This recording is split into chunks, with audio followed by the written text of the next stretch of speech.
Assalamualaikum warahmatullahi wabarakatuh. Kembali kita berjumpa dalam pembelajaran matematika secara daring. Kali ini kita akan mengupas masalah hubungan Pascal, teorema binomial, kombinasi, teorema theta, juga terkait dengan cukup banyak polinom tentunya, dan kalau sempat juga dicoba tentang Fibonacci number. Baik, kita langsung saja. Segitiga Pascal ya, segitiga Pascal. Segitiga Pascal ini memang yang tenar sekali itu dikemukakan oleh Blaise Pascal karena beliau memang konsen mendiskusikan, membahas masalah ini, walaupun beliau tidak satu-satunya, ada tokoh-tokoh lain bahkan sebelum beliau yang mengemukakan tentang masalah ini. Nah, Blaise Pascal ini lahir pada tanggal 19 Juni 1623 ya, berarti pada abad 16. Usianya cukup singkat, hanya 39 tahun ya. Ini di era abad 16-17-an. Minat utamanya matematika, fisika, teologi atau keagamaan.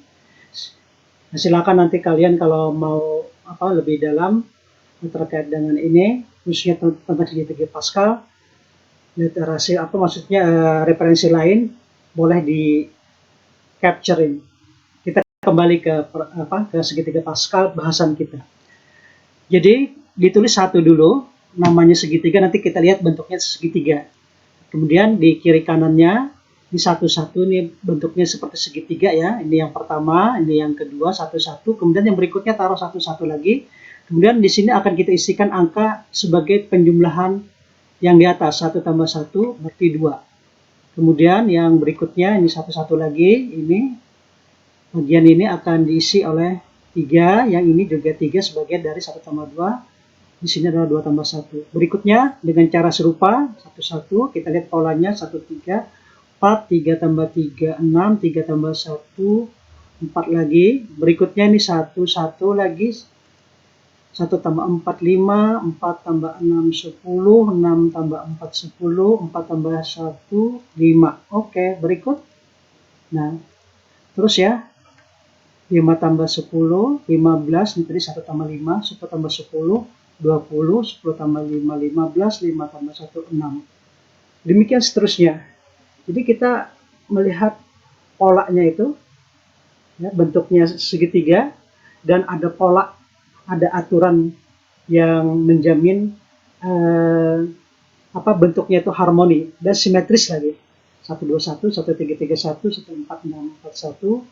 Jadi dia nanjak, kemudian nurun, nanjak, dia turun dengan angka-angka yang ada aturannya ini. Nah, jadi aturannya tadi adalah bahwa angka yang di bawah ini merupakan penjumlahan daripada 2 angka di atasnya.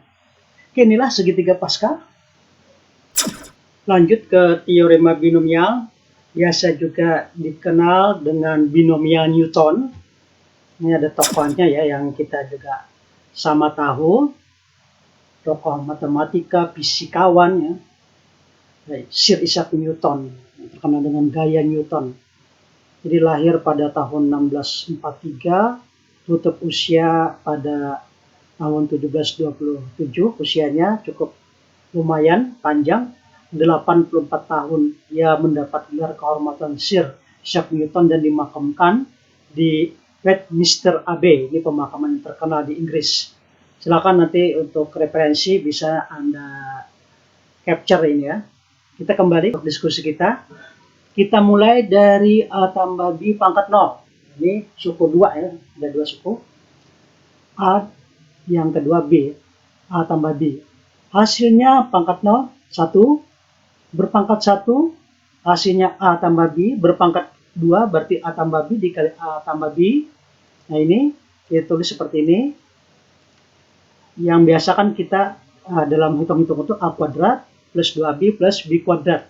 Nah, tapi kalau dalam bentuk standarnya ya, standarnya sesungguhnya ini, di sini adalah B pangkat 0, 1 B pangkat 0, kemudian 2A pangkat 1, B pangkat 1, kemudian sini A-nya adalah 1 ya, jadi A pangkat 0, seperti ini.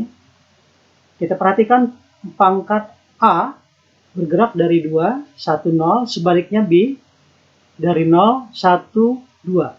A turun 1, 1 dari 2 hingga 0, B naik 1, 1 dari 0 hingga 2. Tapi untuk efisiennya, penulisannya cukup seperti ini, A kuadrat plus 2AB plus B kuadrat. Jadi kalau pangkat 1 cukup ditulis A saja. Berikutnya bagaimana kalau ini A tambah B pangkat 3.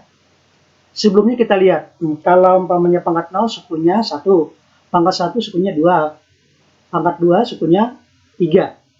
Jadi kesimpulannya ya, banyaknya suku adalah pangkat ditambah 1, karena di sini pangkatnya 3, tambah 1 berarti ada 4 suku. Ini kita siapkan sudah 1, 2, 3, 4. Nah kemudian kita trace pangkat dari A, tentu dari 3, ya 2, 1, 0. Sebaliknya B bergerak dari 0, 1, 2, 3. Nah tinggal kita lihat koefisiennya, kita ambilkan dari ini 1, 3, 3, 1.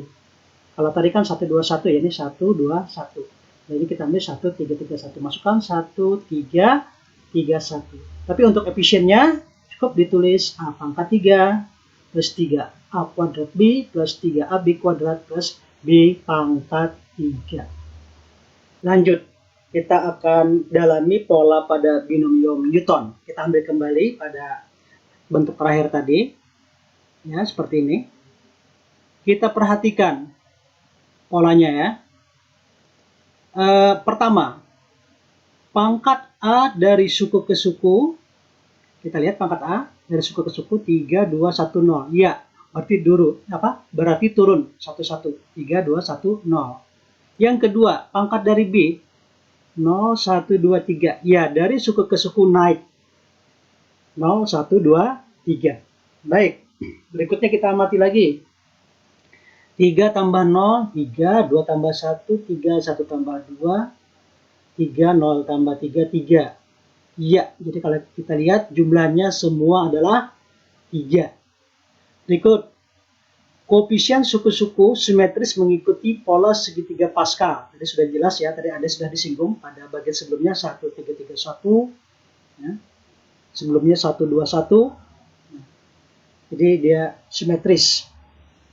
Berikut, koefisien suku berikutnya di sini sama dengan, kita lihat ya yang ini, misalkan 3, sama dengan koefisien suku sebelumnya, dalam hal ini 3, dikali pangkat A. Pangkat A berarti 2, 3 kali 2, 6. Pada suku sebelumnya dibagi bilangan dari suku sebelumnya. Jadi ini adalah suku, ini yang pertama, ini berarti yang kedua. Nah, berarti bilangan suku ke-nya itu adalah 2. 3 kali 2 bagi 2. Sehingga kita peroleh 3 kali 2 bagi 2 adalah 3. Ya, berikut kalau kita mau lihat koefisien suku yang keempat ya, berarti ini 3 kali 1 dibagi suku keberapa ini? Ketiga. Bagi 3, 3 kali 1, 3, 3 bagi 3, 1. Ya. Sekarang untuk memantapkan pemahaman tentang pola pada binomium Newton, kita berikan bentuk dengan pangkat lebih tinggi yakni 6. Kalau diuraikan seperti ini, A pangkat 6, B pangkat 0, tambah 6A pangkat 5, B pangkat 1, dan seterusnya hingga A pangkat 0, B pangkat 6. Misalkan kita akan memeriksa keadaan pada suku yang keempat ini. Nanti akan kita tentukan berapa koefisiennya dan pangkat dari A dan B bagaimana. Nah, untuk pangkat A pangkat 6, A pangkat 5, A pangkat 4, tentu ini adalah A pangkat 3. Kemudian yang B, ini yang berikutnya setelah B pangkat 2 adalah B pangkat 3. Sekarang kita akan memeriksa untuk koefisiennya. Nah, koefisien sebelumnya adalah 15 dengan pangkat A adalah 4.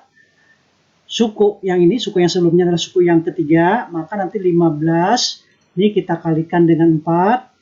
Kemudian kita bagi dengan 3. Nah, 15 bagi 3, 5, kemudian 5 kali 4, 20. Hasilnya kita taruh di sini, jadi 20.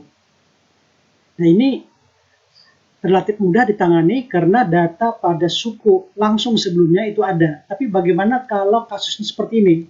Misalkan A tambah B pangkat 20.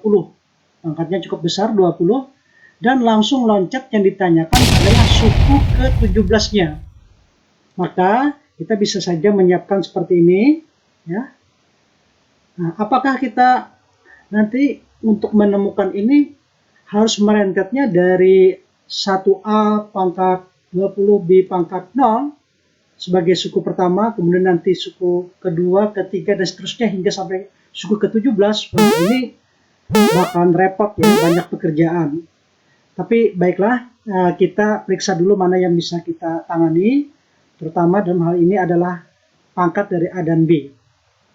Oke, kita perhatikan ini pangkatnya itu dari suku pertama, kedua, ketiga. Tentu karena derajatnya ini 20 dimulai dari 20. Nanti turun satu-satu.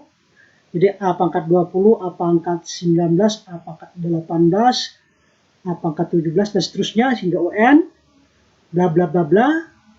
3,2,1 sampai dengan 0. Nah, jadi ini ada suku ke N ya, UN. Kalau kita perhatikan ini adalah barisan aritmatika dengan selisih atau beda tetap negatif 1. Maka menurut rumus suku ke N, UN-nya sama dengan, karena bedanya negatif 1, berarti nanti min 1N atau cukup ditulis min N. Nanti ditambah berapa? Karena suku pertamanya ini adalah 20, berarti U1-nya itu adalah 20. Kalau kita gantikan ini N-nya menjadi negatif 1 atau min 1 tambah berapa supaya 20? Tentu tambah 21. Sehingga bentuk persamaan suku ke N-nya adalah min N tambah 21. Nah, karena yang dicari adalah suku ke-17, maka N-nya kita ganti dengan 17, min 17, lantas ditambah 21. Nah, maka atau sama saja nanti 21 kurang 17 ya, hasilnya adalah 4. Berarti pangkat A-nya ini adalah 4. Nah, karena jumlah pangkat A dan B itu selalu tetap 20, maka untuk menghasilkan 20, 4 ini perlu ditambah 16. 4 tambah 16 adalah 20. Nah, sekarang kita akan lihat bagaimana kita menemukan koefisiennya ini. Apakah kita bisa? Ya, tapi kita perlu cara baru. Akan kita kembangkan cara bagaimana untuk menemukan koefisien bentuk seperti ini. Untuk itu silakan ikuti penjelasan lanjutan pada video yang kedua. Terima kasih.